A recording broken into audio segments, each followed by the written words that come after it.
자, 오늘은 예수님의 높아지심에 대해서 이제 소요리문답이 설명을 하고 있습니다. 높아지심에는 네 가지 살펴볼 항목들이 있는데, 첫 번째는 부활, 예수님의 부활하심. 두 번째는 예수님의 승천, 승천이라는 걸 이제 하늘에 올라가셨다. 세 번째, 하늘에 올라가셨는데 어디에 계신가? 하나님 아버지의 우편에 앉아 계신다. 근데 그 하나님 아버지 우편에 앉아 계신다는 게 뭘 의미하는지. 네 번째, 예수님이 성경에 기록된 대로 다시 오신다. 재림. 근데 그 재림의 예수님은 어떠한 권위를 가지고 오시는가? 이 네 가지를 한번 살펴보도록 하겠습니다. 첫 번째로 예수님의 높아지심은 죽음을 이기심이에요. 부활하심. 예수님이 부활하셨다고 우리 성경에도 말씀을 하고 있고, 우리가 주일마다 고백하는 사도신경에 뭐라고 돼 있죠? 예수님이 장사된 지 3일 만에 다시 부활하셨다. 근데 이 부활하심은 단지 어떤 하나님이 이제 예수님이 신성과 인성이 연합되어 있다고 그랬어요. 그죠? 근데 이제 신성은 영원히 죽지 않으시는 하나님이시죠. 죽음을 경험할 수가 없는 분이에요. 그래서 어떤 사람들이 이렇게 얘기를 해요. 예수님이 부활하신 거는 육체의 부활이 아니라 신성이 그냥 부활한 것이다. 그러니까 신성이 관념적으로 마치 죽은 것처럼 비유적으로 표현됐다가 다시 드러내신 것이다. 이렇게 얘기하는 사람들이 있어요. 근데 사실은 그렇지 않습니다. 성경에 보면 예수님이 어떻게 나타나셨죠? 다메섹으로 가던 두 제자에게 예수님이 나타나셨잖아요. 그죠? 그래서 그 둘이 정말 복되게도 뭘 얘기하고 있었냐면 하나님의 말씀을 나누고 있었어요. 근데 서로 그 말씀을 이렇게 묵상하고 나누는 것들을 깨닫지를 못하고 있었어. 근데 예수님께서 오셔서 그것들을 풀어주시니까 제자들 마음이 성령으로 뜨거워짐을 느꼈다. 그래서 처음에는 같이 대화하는 사람이 누군지 몰랐으나 이내 그 제자들의 마음이 밝아져서 예수님이 부활하셨구나 라는 사실을 알게 됐어요. 근데 실제적으로 어땠냐면 예수님이 다시 부활하셔서 제자들하고 생선을 다시 드시기도 하셨잖아요. 그죠? 영은 우리 눈에 보일 수 있다 없다? 없다. 영은 먹을 수 있다 없다? 음식을 먹을 수 없어요. 근데 예수님은 제자들하고 같이 부활하신 후에 제자들에게 나타나셔서 식사하시고 교제하시고 떡을 떼셨다라는 부분. 특별히 예수님께서 부활하신 다음에 며칠 동안 이 땅에 계셨는지 아는 사람이 있어요? 저희 학교 학생들 중에? 이 주일학교 탁월한데 40일 동안 예수님이 40일 동안 그러니까 3일 만에 부활하신 다음에 40일 동안 제자들과 함께 거하셨어요. 이거는 뭘 의미하냐면 명백하게 예수님이 육체적으로도 인성적으로도 부활하셨음을 확증하는 부분이다. 그래서 이거는 어떤 비유적인 내용이 절대 아니에요. 예수님이 실제적으로 육신을 입고 다시 부활하셨어요. 이전에 돌아가시기 직전의 그 상태로 진짜 육체를 입고 부활하신 거예요. 그래서 이것은 우리에게 어떤 의미를 주냐면 예수님이 부활하셨듯이 우리도 죽음 이후에 죽음이 끝이 아니라 부활이 있다는 것을 명백하게 증거해 주는 거예요. 특별히 하나님 나라에 들어갈 수 있는 그 육체를 입고 부활할 수 있다라는 부분. 두 번째, 부활하신 다음에 하늘로 다시 올라가셨어요. 그래서 이 제자들이 예수님이 올라가시는 장면을 이제 목격했잖아요. 그죠? 증인들이 많이 있었어요. 예수님이 올라가시는 그 이유가 이제 세 번째 내용하고 결부가 되는데, 세 번째는 뭐냐면 하늘에 그냥 단순히 올라가셨을 뿐만 아니라 어디에 계신다? 하나님 우편에 앉아 계신다. 근데 이거는 그냥 단지 하나님 오른쪽에 앉아 계셔요 이런 의미가 아니에요. 우리 예로부터 구약부터 신약에 이르기까지 성경에서 보면 하나님이 권능의 오른팔로 오른손으로 이 오른쪽 그 내용들을 강조하는 표현들이 있습니다. 이걸 하나님께서 굉장히 강조를 하는 표현이거든요. 존귀하게 만든다, 영화롭게 한다, 그리고 권능, 힘이 있다라는 표현을 할 때 오른쪽 편을 이제 사용을 하시는데, 성경에서 특별히 예수님께서 하나님 오른편에 앉으셨으면 뭘 의미하냐면 모든 예수님께서 하나님과 맺은 언약의 사역을 구원의 사역을, 저와 여러분들을 구원하신 사역을 어떻게 하셨다? 완전하게 이루셨고 완성하셨다라는 것을 의미하는 거예요. 그래서 이 하나님 우편에 앉아 계신다라는 표현은 뭐냐면, 예수님께서 모든 하나님께서 맡기신 사역을 완성하시고 하나님의 영광을 충만히 드러내시고 하나님께서 예수님을 존귀하게 여기시고 모든 영화를 예수님께 허락하셨다라는 걸 의미해요. 그러니까 더 쉽게 얘기하자면 하나님께서 예수님을 지극히 높이셨다라는 걸 의미하는 거예요. 그게 하나님 오른편에 앉아 계신다라는 부분을 얘기하는 거예요. 그래서 하나님께서는 예수님의 모든 사역을 어떻게 여기시냐면 너무나 기쁘게 여기신 거예요. 합당하게 여기시고, 내가 성부 하나님께서 성자 예수님하고 언약을 맺으셨는데 너는 나에게 한 번도 실망을 준 적이 없어. 너의 사역은 너무나 아름답고 너의 사역은 내가 보기에 너무나 합당해, 만족해. 전혀 0.1%도 부족함이 없어. 인정을 해주신 거예요. 그리고 또한 우리가 지난 시간에 살펴본 것처럼 예수님께서 하나님 우편에 앉아 계셔서 무엇을 하시는가? 바로 자기에게 속한 백성들, 저와 여러분들을 위해서 중보하고 계신다라는 부분입니다. 그래서 우리를 중보하시는데 특별히 하나님 앞에 우리를 위해서 기도하실 뿐만 아니라 또 어떤 사역을 하시냐면, 예수님께서 제자들에게 살아생전은 뭐라고 말씀하셨냐면, 제자들이 가지 마세요. 십자가 지지 마세요. 예수님 없으시면 안 계시면 어떡합니까? 우리가 모든 걸 다 버리고 예수님 쫓았잖아요. 근데 예수님이 갑자기 가신다고요? 저희 어떻게 해요? 저희 고아처럼 되는 거 아니에요? 예수님 말씀하셨어요. 요한복음 17장에 보면 내가 너희를 고아와 같이 내버려 두지, 요한복음 14장에 보면 고아와 같이 내버려 두지 않을 거고 너희를 위해서 하늘에 올라가서 처소를 마련할 거야.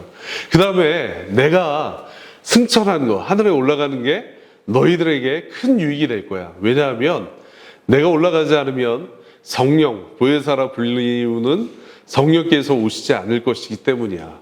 그런데 내가 승천하게 되면 내가 하늘에서 너희를 위해 중보 기도할 뿐만 아니라 실제적으로 성령 하나님께서 이 땅에 오셔서 너희들의 그 죄와의 싸움, 또 너희들의 모든 그 어려운 환경들을 이겨낸 그 믿음, 또 너희들의 어떤 여러 가지 고난들을 뛰어넘을 수 있는 힘, 이것들을 성령께서 공급해 주신다는 거예요.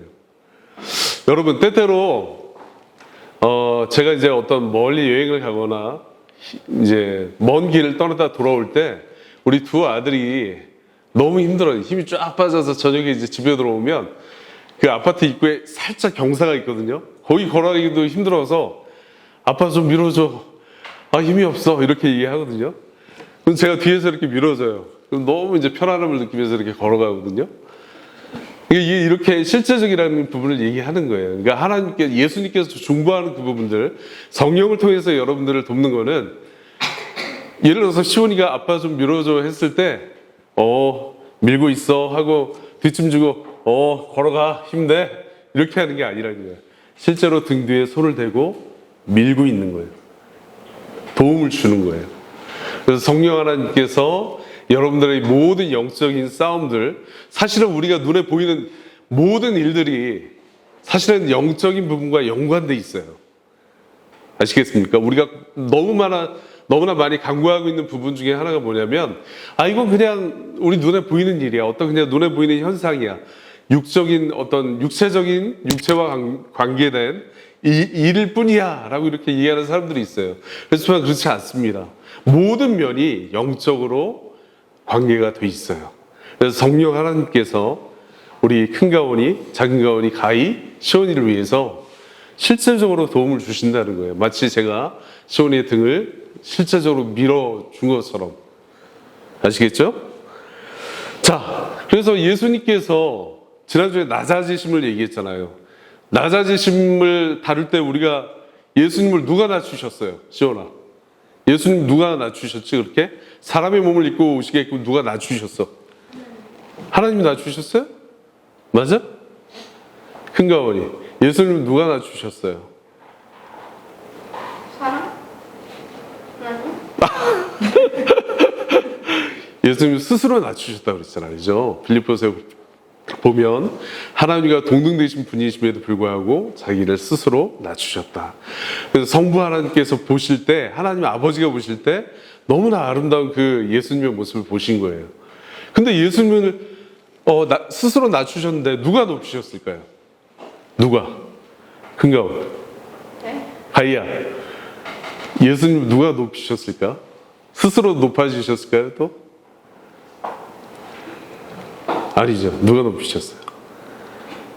가이가 높이셨어?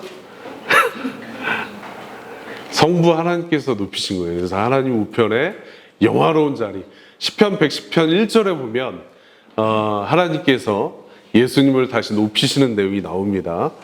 자, 네 번째 마지막으로 예수님의 높아지심에는 특별히 그 네 가지 부분이 있다고 그랬어요.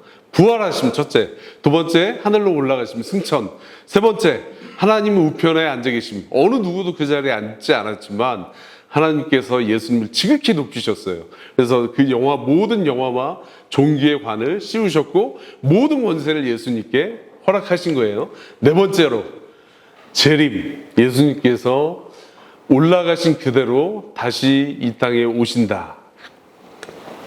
근데 예수님이 처음에 오셨을 때는 심판주로 오신 것은 아니었어요. 근데 다시 오실 때는 무엇으로 오신다?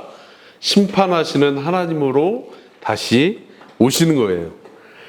그래서 아주 유명한 일화가 있어요. 여러분 요즘에 러시아와 우크라이나가 뭘 하고 있죠?